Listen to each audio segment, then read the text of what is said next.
Assalamualaikum warahmatullahi wabarakatuh. Perkenalkan, nama saya Diko Dinantianto dengan NIM C1C017099. Di sini saya akan menjelaskan hasil dari PowerPoint saya tentang Islam dan Syariah Islam. Yang pertama, kita akan membicarakan apa itu Islam, dan yang kedua adalah apa itu tentang Syariah Islam. Yang pertama adalah Islam. Islam merupakan agama samawi yang memiliki ajaran yang sangat sempurna. Semua masalah diatur dalam Islam, sehingga tidak ada satupun masalah yang tidak ada ketentuannya dalam Islam.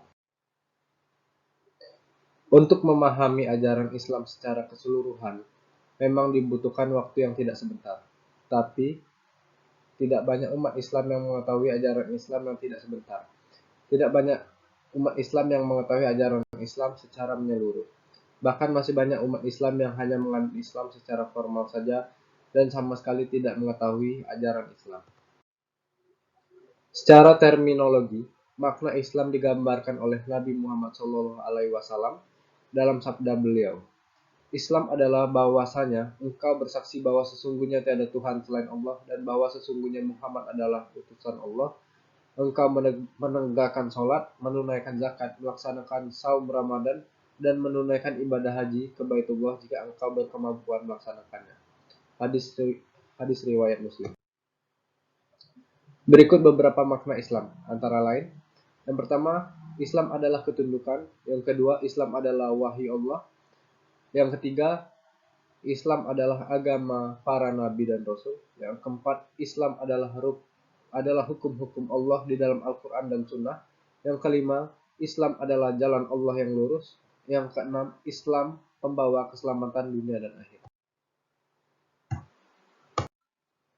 Selanjutnya adalah syariah Islam. Secara etimologis, syariah berarti jalan ke sumber air atau jalan yang harus diikuti, yakni jalan ke arah sumber pokok bagi kehidupan. Mahmud Shaltut mendefinisikan syariah sebagai aturan-aturan yang disyariatkan oleh Allah atau disyariatkan pokok-pokoknya agar manusia itu sendiri menggunakannya dalam berhubungan dengan Tuhannya, dengan saudaranya sesama muslim, dengan saudaranya sesama manusia dan alam semesta, serta dengan kehidupan.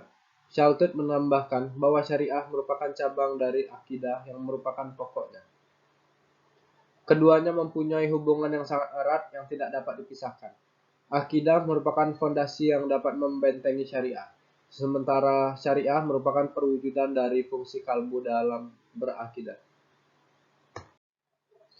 Untuk lebih memperdalam kajian syariah ini, para ulama mengembangkan suatu kerangka dasar ajaran Islam, ilmu yang kemudian dikenal dengan ilmu fikih atau fikih Islam. Ilmu fikih ini mengkaji konsep-konsep syariah yang termuat dalam Al-Quran dan Sunnah dengan melalui ijtihad. Dengan ijtihad inilah syariah dikembangkan lebih rinci dan disesuaikan dengan perkembangan yang terjadi di tengah-tengah masyarakat manusia. Sebagaimana dalam kajian akidah, kajian ilmu fikih ini juga menimbulkan berbagai perbedaan yang kemudian dikenal dengan mazhab-mazhab fikih. Jika akidah merupakan konsep kajian terhadap iman, maka syariah merupakan konsep kajian terhadap Islam. Islam yang dimaksud di sini adalah Islam sebagaimana yang dijelaskan dalam hadis Nabi Shallallahu Alaihi Wasallam yang diriwayatkan oleh Umar bin Khattab. Terima kasih. Sekian dari saya. Wassalamualaikum warahmatullahi wabarakatuh.